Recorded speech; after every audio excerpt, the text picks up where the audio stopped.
La parole est à Monsieur Arnaud Viala pour le groupe Les Républicains. Merci Monsieur le Président. Monsieur le Premier ministre, j'associe à ma question mes collègues Michel Herbillon et Olivier Dassault, ainsi que l'ensemble des députés Les Républicains. Alors que l'Académie de médecine vient de préconiser le port généralisé de masques pendant la période de confinement et lors de sa levée, votre gouvernement se voit contraint d'opérer une spectaculaire volte-face sur sa doctrine, précisément concernant les masques.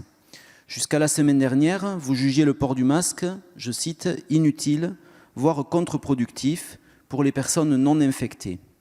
Votre porte-parole soutenait même le 25 mars dernier, je la cite, qu'il n'y a pas besoin d'un masque quand on respecte la distance de protection vis-à-vis des autres.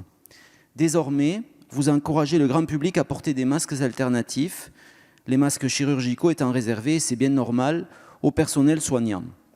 Ce revirement nous interroge. Pourquoi ne pas avoir reconnu dès le départ que nous manquions de masques et qu'ils seraient distribués avec parcimonie, plutôt que de dire qu'ils ne servaient à rien? Il convient désormais d'aller au bout de votre logique en nous expliquant, à l'instar de certains maires qui prennent les devants, comment vous comptez approvisionner la population en masques maintenant qu'ils vont devenir indispensables pour circuler. Enfin, une fois l'ensemble des aidants et des soignants servis, comment comptez-vous aider les innombrables professionnels de l'élevage, de l'agroalimentaire, de la distribution, du BTP, des services, du transport, etc., qui travaillent pour subvenir à nos besoins et que, pour certains, vous encouragez à reprendre ou à poursuivre leur activité, à s'équiper correctement, comme vous le préconisez, avec ces masques et les autres équipements de protection. Je vous remercie. Merci, chers collègues. La parole est à Monsieur Olivier Véran, ministre des Solidarités et de la Santé. Merci Monsieur le Président, Mesdames et Messieurs les députés, Monsieur le député Arnaud Viala. Je ne voudrais pas qu'il y ait de confusion à la suite de votre question et je vais essayer de vous répondre le plus clairement possible. D'abord, il n'y a aucune décision de recommandation de port du masque, ni obligatoire, ni recommandé, en tout cas à ce stade, pour la population générale. Nous en restons, à l'heure à laquelle je vous parle, à la stratégie qui est de permettre de protéger les soignants, vous l'avez dit vous-même, par des masques FFP2 ou des masques chirurgicaux, les soignants, mais également les patients les plus fragiles, les personnes les plus fragiles ou les personnes qui présentent des risques particuliers.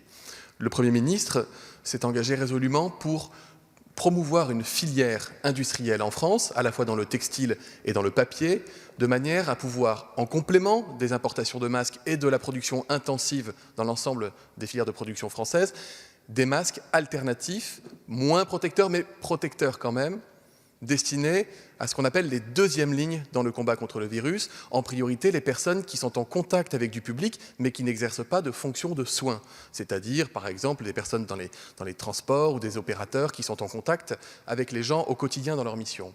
Enfin, il y a une question qui est soulevée, mais qui est une question qui est portée, vous l'avez dit, par l'Académie de médecine en France, mais qui est encore contestée par de nombreux organismes scientifiques internationaux, qui est la question de savoir si, à terme, il faudra proposer, inciter, voire contraindre le port d'un masque en population générale. Cette question-là, elle est ouverte, je le dis avec humilité, face à une menace épidémique inédite, et à mesure que les recommandations scientifiques évoluent, nous sommes amenés nous-mêmes à nous interroger, parfois à nous réinterroger.